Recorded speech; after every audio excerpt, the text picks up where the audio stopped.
अकेले है बलवान नहीं है, या बलवान अकेले है विद्वान नहीं है, या विद्वान है बलवान है लेकिन कुलवान नहीं है, तो सब है उसमें। उत्तम कुल, ऐश्वर्यवान भी है, ऐश्वर्यवान भी है।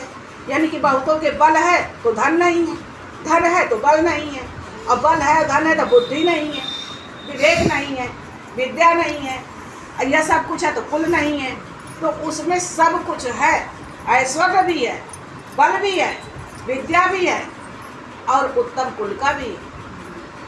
आज कितना सुंदर आप हम सब ने श्रवण किया कि इतना विकल है रावण कि भगवान ये मेरे में समता कब आएगी, ऐसे आनंद को मैं कब प्राप्त कर पाऊंगा कि मेरी दृष्टि में सोना और माटी, ये बात तो आई। पत्थरों का, चाहे पत्थरों में लेट जाऊं बैठ जाऊं, चाहे मखमली बिछौने हो, चाहे पत्थर के हो, चाहे कितना आनंद में देने वाली ये शब्द, एक करुणी सुंदर नयन वाली हो, राजा हो चाहे कोई प्रजा हो चाहे भिखारी हो, समान दृष्टि मेरी कब आएगी, मेरे जीवन में समता कब आएगी। क्या इस शिव तांडव में ये अर्थ कोई निकाल पाया अभी तक? हमें तो लगता है कि जब रुद्राभिषेक होता है तो ये अनिवार्य है शिव तांडव, और होता भी है, लेकिन शिव तांडव तो पढ़ दिया जाता है और कहीं कहीं तो पढ़ा भी नहीं जाता है, क्योंकि हर व्यक्ति को किताब से लेकर पढ़ देते हैं, लेकिन अर्थ नहीं करने की सामर्थ्य है, क्योंकि वो खुद नहीं पढ़ते, कभी खुद नहीं जान पाते। यह विकलता वास्तव में जब आती है जीव के, मनुष्य के, तो उसी क्षण वो कृतार्थ हो जाता है, उसी क्षण वो शिव के चरणों का पात्र बन जाता है, शिव की कृपा का पात्र बन जाता है। धन्य है हमारा सबका जीवन जो हम ऐसे शब्द श्रवण कर पाते हैं, जान पाते हैं। धन्य है जीवन जो ये गुरुदेव की कृपा से श्री लक्ष्मी नारायण धाम में आप हम सब विराजित हो पाते हैं।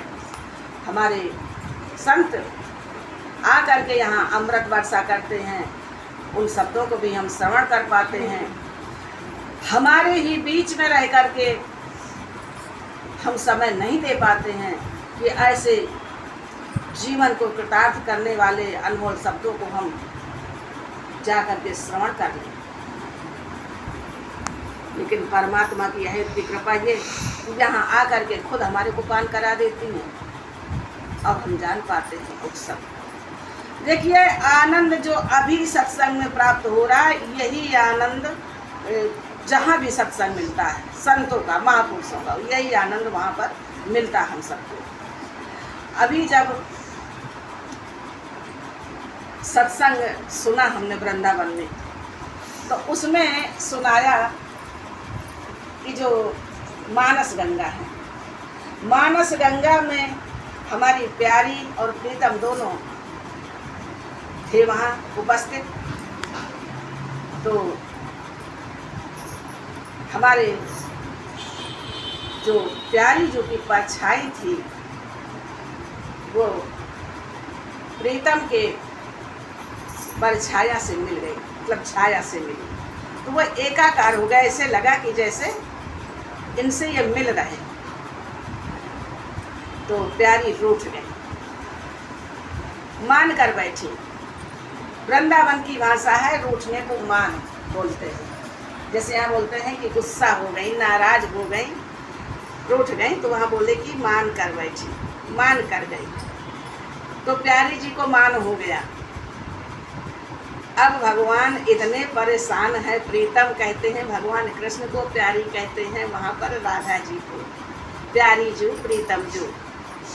भगवान इतने परेशान हैं, इतने परेशान हैं कि कैसे हमसे बात करें, कैसे हमारे तरफ देखें। लेकिन वो जब इधर से हमारे आते हैं भगवान, वो इधर मुंह घुमा लेती हैं, इधर से आते तो उधर मुंह घुमा लेती हैं, और भगवान उदास हो गए। बड़ा एकदम जैसे कमल ना कुमला जाए, संकुचित हो जाए, ऐसे भगवान का मुखमंडल संकुचित हो रहा है। तब सखियाँ के पास जाते हैं जो प्यारू जी की सखियाँ हैं श्री राधा जी की, उनके पास जाते हैं कि अरे सखी प्यारी जी से ये तो पूछो कि मेरा अपराध क्या है,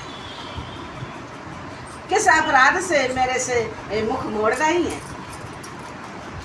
तब सखियाँ जाती हैं, ललिता विशाखा और जो भी हैं उनकी, कि इतना मान क्यों कर बैठी हो प्यारी, बहुत परेशान है कन्हैया आपसे, आपके दर्शन के लिए, आपसे मिलने के लिए, इतना मान ना करो उनसे। वो बेचैन हो रहे हैं, जैसे कोई मछली बिना जल के तड़पती है, ऐसे वो तड़प रहे हैं तुम्हारे दर्शन के लिए। वो कहती नहीं, इनको मेरे से भी अच्छा कोई लगा है, मैंने अपने आंखों से देखा है, उन्हीं से मिले जाके। तो सखियाँ ने बताया, तो भगवान ने कहा कि उनको बुला के लाओ, एक बार यहाँ इस मानस गंगा के पास खड़ा करो और बता दूँ कि वो कौन सखी है जिसको मैं इतना प्रेम करता हूँ, जिसके सिवा मैं किसी दूसरे को प्रेम नहीं करता। वास्तव में इन लीलाओं को देखकर हृदय बिल्कुल गदगद हो जाता है।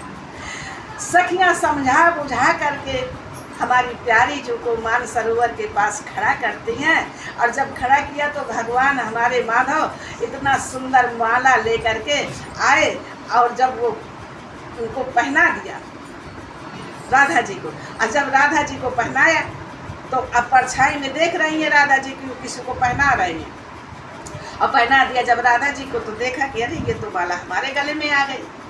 तब भगवान कहते हैं कि अब मान गई कि उसे